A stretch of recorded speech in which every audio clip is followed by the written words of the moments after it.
വചനയാത്ര ഉൽപ്പത്തി 4-ാം അധ്യായം. കായേനും ആബേലും. ആദം തൻ്റെ ഭാര്യയായ ഹവ്വയോട് ചേർന്നു. അവൾ ഗർഭം ധരിച്ചു, കായേനെ പ്രസവിച്ചു. അവൾ പറഞ്ഞു, കർത്താവ് കടാക്ഷിച്ച് എനിക്ക് ഒരു പുത്രനെ ലഭിച്ചിരിക്കുന്നു. പിന്നീട് അവൾ കായേൻ്റെ സഹോദരൻ ആബേലിനെ പ്രസവിച്ചു. ആബേൽ ആട്ടിടയനും കായേൻ കൃഷിക്കാരനുമായിരുന്നു. ഒരിക്കൽ കായേൻ തൻ്റെ വിളവിൽ ഒരു ഭാഗം കർത്താവിന് കാഴ്ച സമർപ്പിച്ചു. ആബേൽ തൻ്റെ ആട്ടിൻകൂട്ടത്തിലെ കടിഞ്ഞൂൽ കുഞ്ഞുങ്ങളെ എടുത്ത് അവയുടെ കൊഴുപ്പുള്ള ഭാഗങ്ങൾ അവിടുത്തേക്ക് കാഴ്ചവെച്ചു. ആബേലിലും അവൻ്റെ കാഴ്ചവസ്തുക്കളിലും അവിടുന്ന് പ്രസാദിച്ചു. എന്നാൽ കായേനിലും അവൻ്റെ കാഴ്ചവസ്തുക്കളിലും അവിടുന്ന് പ്രസാദിച്ചില്ല. ഇത് കായേനെ അത്യധികം കോപിപ്പിച്ചു. അവൻ്റെ മുഖം കറുത്തു. കർത്താവ് കായേനോട് ചോദിച്ചു, നീ കോപിച്ചിരിക്കുന്നത് എന്തുകൊണ്ട്? നിന്റെ മുഖം വാടിയിരിക്കുന്നത് എന്തുകൊണ്ട്? ഉചിതമായി പ്രവർത്തിച്ചാൽ നീയും സ്വീകാര്യനാവുകയില്ലേ? നല്ലത് ചെയ്യുന്നില്ലെങ്കിൽ പാപം വാതിൽക്കൽ തന്നെ പതിയിരിപ്പുണ്ടെന്ന് ഓർക്കണം. അത് നിന്നിൽ താൽപ്പര്യം വച്ചിരിക്കുന്നു. നീ അതിനെ കീഴടക്കണം.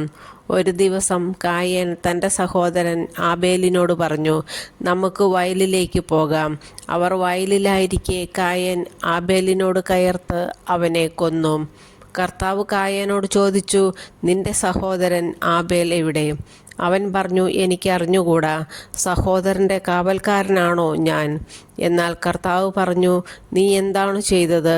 നിന്റെ സഹോദരൻ്റെ രക്തം മണ്ണിൽ നിന്ന് എന്നെ വിളിച്ച് കരയുന്നു. നിന്റെ കയ്യിൽ നിന്ന് നിന്റെ സഹോദരൻ്റെ രക്തം കുടിക്കാൻ വായ് പിളർന്ന ഭൂമിയിൽ നീ ശപിക്കപ്പെട്ടവനായിരിക്കും. കൃഷി ചെയ്യുമ്പോൾ മണ്ണ് നിനക്ക് ഫലം തരികയില്ല. നീ ഭൂമിയിൽ അലഞ്ഞു തിരിയുന്നവനായിരിക്കും. കായേൻ കർത്താവിനോട് പറഞ്ഞു, എനിക്ക് വഹിക്കാവുന്നതിലും വലുതാണ് ഈ ശിക്ഷ. ഇന്ന് അവിടുന്ന് എന്നെ ഈ സ്ഥലത്ത് നിന്ന് ആട്ടിപ്പായിച്ചിരിക്കുന്നു. അവിടുത്തെ സന്നിധിയിൽ നിന്നു ഞാൻ ഒളിച്ചു നടക്കണം. ഞാൻ ഭൂമിയിൽ ഉഴലുന്നവനായിരിക്കും. കാണുന്നവരെല്ലാം എന്നെ കൊല്ലാൻ നോക്കും. കർത്താവ് പറഞ്ഞു, ഒരിക്കലുമില്ല. കായേനെ കൊല്ലുന്നവൻ്റെ മേൽ 7 ഇരട്ടിയായി ഞാൻ പ്രതികാരം ചെയ്യും. ആരും കായേനെ കൊല്ലാതിരിക്കാൻ കർത്താവ് അവൻ്റെ മേൽ ഒരു അടയാളം പതിച്ചു. കായേൻ കർത്താവിൻ്റെ സന്നിധി വിട്ട് ഏദെന് കിഴക്ക് നോദ് ദേശത്ത് വാസമർപ്പിച്ചു. കായേൻ്റെ സന്താന പരമ്പര.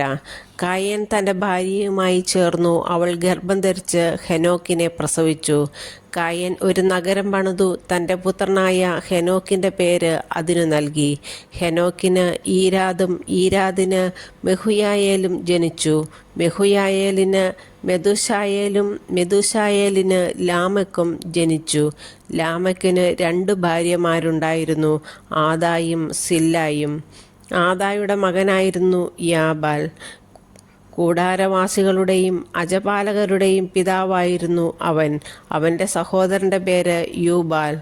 കിന്നരവും വേണുവും വായിക്കുന്നവരുടെ പിതാവായിരുന്നു അവൻ. സില്ലായ്ക്കും ഒരു പുത്രനുണ്ടായി, തൂബൽക്കയിൻ. ചെമ്പുപണിക്കാരുടെയും ഇരുമ്പുപണിക്കാരുടെയും പിതാവായിരുന്നു അവൻ.